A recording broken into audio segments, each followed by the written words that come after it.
Right friends, welcome back to Why and How of 20th week.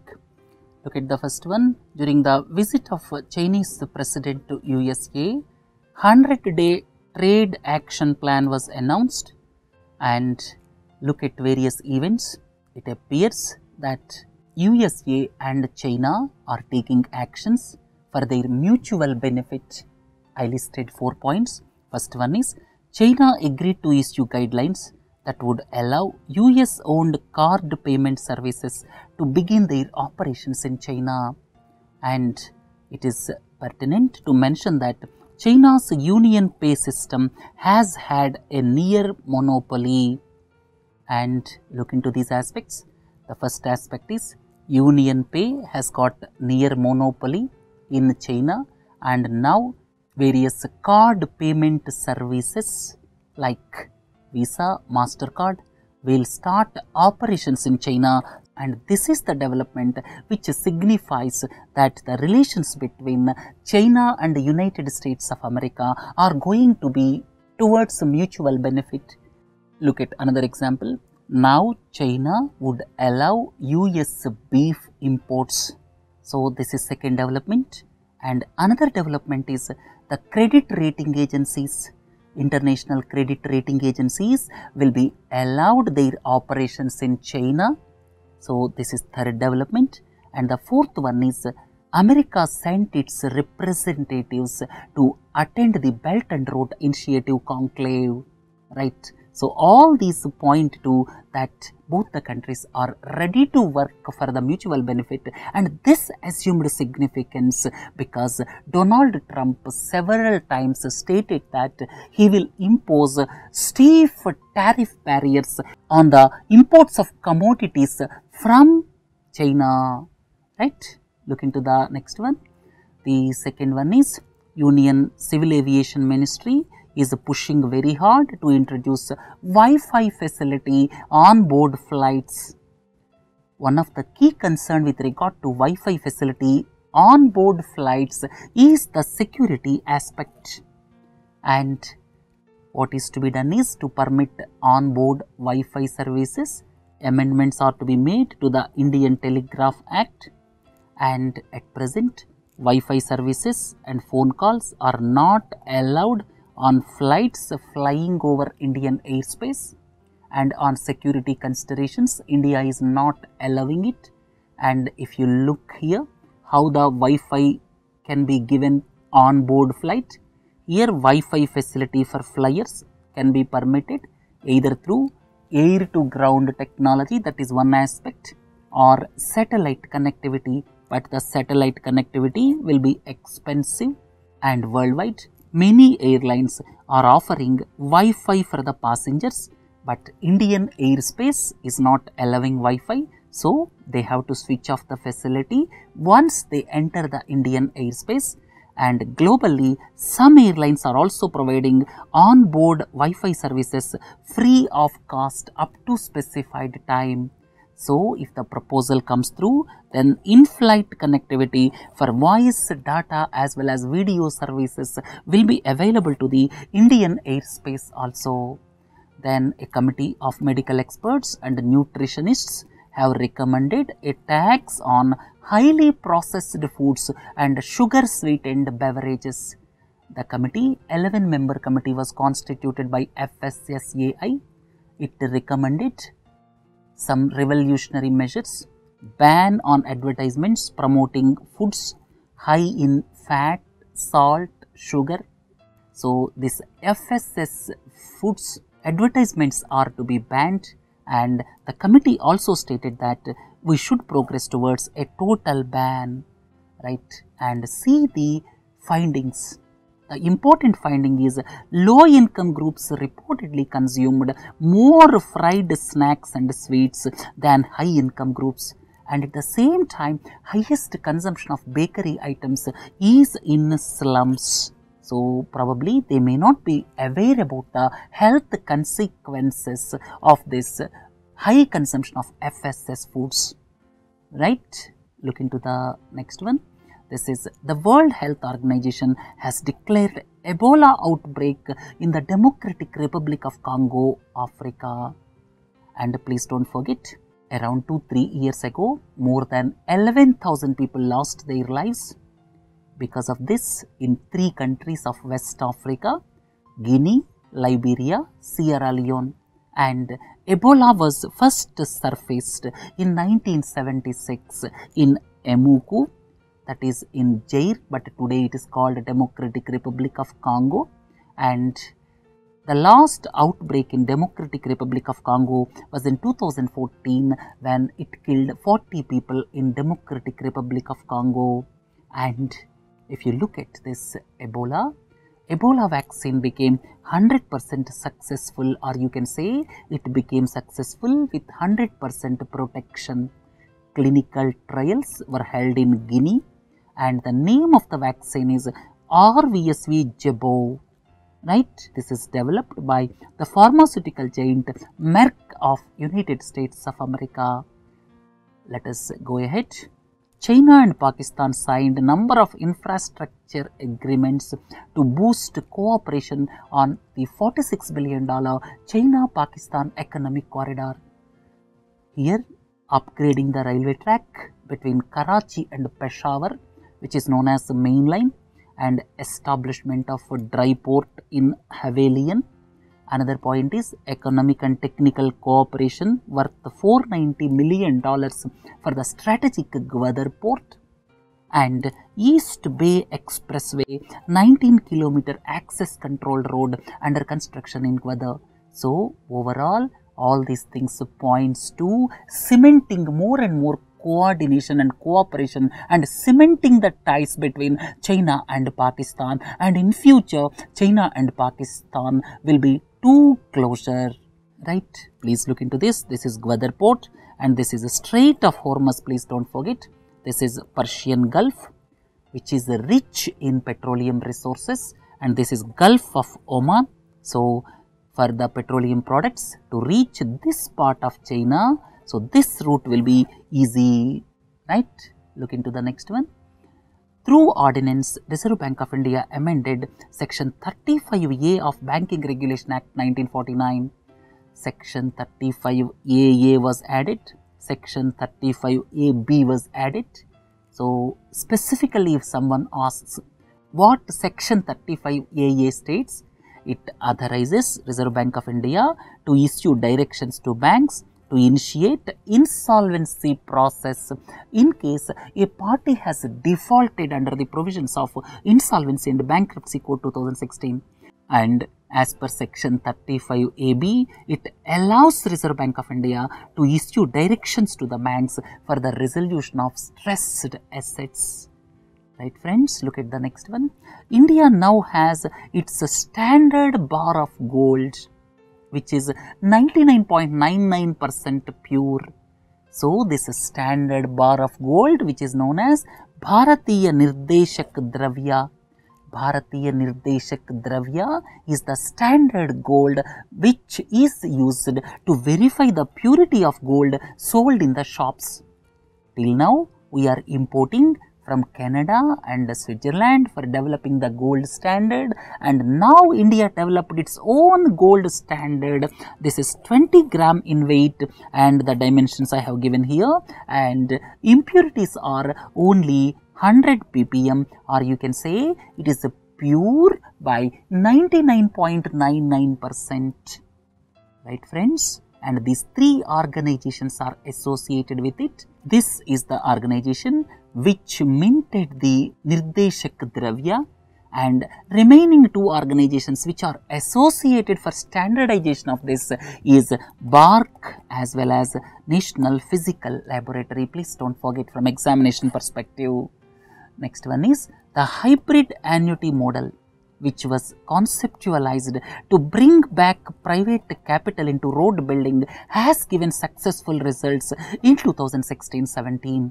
So, because of hybrid annuity model, the success rate of this national highway projects development increased during 2016-17. Under hybrid annuity model, center builds 40% of the road projects through EPC format. There are predominantly 3 models: EPC model, then BOT model, hybrid annuity model. Bluntly speaking, hybrid annuity model incorporated the plus and minus of EPC as well as BOT model. So, 40% of the road projects through EPC format, while the rest is built by using BOT annuity format. So, center builds 40% of the road project through EPC contract and the rest is built by using BOT annuity format, and because of this the success rate increased in the road projects during 2016-17. Right, we will discuss separately about this HAM, EPC, BOT models because these are very important from mains perspective. Then China invoked Panchashil to discuss China-Pakistan economic corridor with India. What is Panchashil? In 1954, India and China signed 5 principles for peaceful coexistence. Jawaharlal Nehru was the Prime Minister and these 5 were popularly known as Panchashil, and Jawaharlal Nehru was the Prime Minister, and now to sort out various issues pertaining to CPEC, now China invoked Panchashil. So, the Panchashil, these 5 are the points of Panchashil of 1954, but this Panchashil could not prevent the war in 1962 between India and China, please don't forget. And the next one is solar power tariff was hit a historic low of rupees 2.44 per unit during the solar auctions at Badla in Rajasthan. I have listed 4 reasons. First reason is the government of India's decision to cover solar power by Solar Energy Corporation of India. Solar Energy Corporation of India is giving third party guarantee, and because of that the rates are coming down. That is one reason, because of the guarantee given by SECI against the default by state distribution companies. That is one reason. Second reason is Rajasthan will have better solar radiation conditions and normally they yield 7 to 8% higher yield. Then one more point is drop in module prices in the international market. The solar modules prices are coming down in the international market. The fourth point is strengthening of Indian rupee against US dollar, because we are importing these modules. When rupee strengthened, then we have to pay lesser price for the imports. So, because of these 4 reasons, there is a historic low of rupees 2.44 per unit during solar auctions. Right friends, look at the next one. Visakhapatnam railway station became the cleanest station among A1 category, followed by Secunderabad. Third spot is Jammu railway station. And if you look at A category stations, Bias in Punjab adjudged the best station. So, the ratings were given for 75 A1 category stations. Depending on the revenue of particular station, they are divided into A1 as well as A category, and these results were given for A1 and A categories. And in the A1 categories, Visakhapatnam stood first, and in A category, Bias stood first. Bias is in Punjab, please don't forget. And important aspect is here these rankings are given because of the survey conducted by IRCTC as well as Quality Council of India. Quality Council of India is a non-profit body where it will have equal representation from industry and government to promote quality consciousness in the country. So, this Quality Council of India is associated with the ranking, that is one part, and the second part is the 3 parameters: self-evaluation, third-party observation and passenger feedback. These 3 are given equal weightage. Right, please don't forget about QCI or Quality Council of India. Please look into this picture. This is Visakhapatnam and this is Bias railway station in Punjab.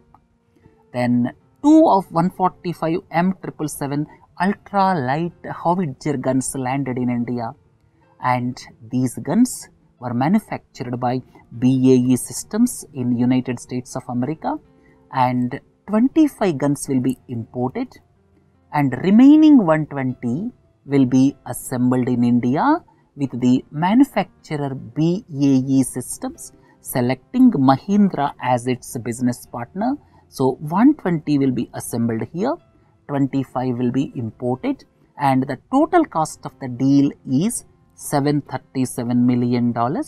And this assumed a lot of significance because Indian Army could not induct a single 155 mm artillery guns since the Bofors scandal of 1980s. So 25 will be imported, 120 will be assembled here. BAE and Mahindra both has business tie-up. And if you go further, advantages of this M777 ultra light howitzers. They are lightweight and just over 4 tons due to the use of titanium. Because titanium is used, their weight got reduced and they can be used at high altitude regions because they can be simply airlifted to high altitude areas up to 16,000 feet in Ladakh region as well as Arunachal Pradesh region to protect our borders against China. And these have strike range between 24 kilometers to 40 kilometers depending on the kind of ammunition used. Right, having learned this, look at another important issue. The government signed rupees 4,366 crore contract with Larsen and Toubro for the supply of 100 self-propelled howitzers. Right, this is in collaboration with South Korean technology partner.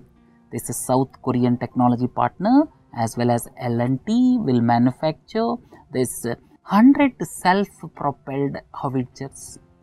And these guns, the name please don't forget, K9 Vajrati. K9 Vajrati, these will be manufactured in India by L&T with technology transfer from Korean firm. Right friends, let us move ahead. Digital payments and e-commerce player Paytm has raised about $1.4 billion from Japanese internet giant SoftBank in the biggest ever fundraising round. Right? And Paytm, Vijay Shekhar Sharma, please don't forget, and Masayoshi Son, he is heading the Japanese internet giant SoftBank. And let us go ahead. While the economy is growing at over 7% per year, jobs increased by just 1.1% last year. As per the recently released report covering 8 key sectors of the non-farm economy by Labour Bureau, it is conclusively proved that job creation is not commensurate with GDP growth. Right? Then International Court of Justice prevented Pakistan from carrying out the execution of Indian national Kulbhushan Jadhav. The court felt that irreparable prejudice would be caused if the court did not indicate provisional measures, especially in the absence of any assurance from Pakistan that he would not be executed before the final decision. So here 2-3 important points. Prima facie, this brought the issue within the purview of Article 1 of Optional Protocol to the Vienna Convention. Article 1 of Optional Protocol to Vienna Convention says, disputes with regard to interpretation or application of the convention would be subject to compulsory jurisdiction of ICJ. This is first part.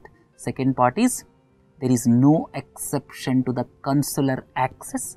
Now what Pakistan is saying? Pakistan is saying he is involved in espionage. That's why he is not given consular access. And now the court says that there is no exception to the consular access rule for those allegedly involved in espionage. And at the same time, third point, International Court of Justice also rejected Pakistan's own jurisdiction to take up the case.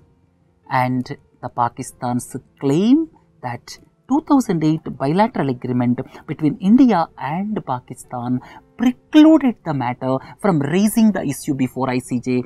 ICJ has not agreed for this also. So 2-3 points clearly. The first one is disputes with regard to the interpretation of application of the convention, that is optional protocol to the Vienna Convention, is subject to compulsory jurisdiction of ICJ. No exception for consular access even to those allegedly involved in espionage. That means whoever is arrested, whatever the reason, whatever the cause, they must have consular access.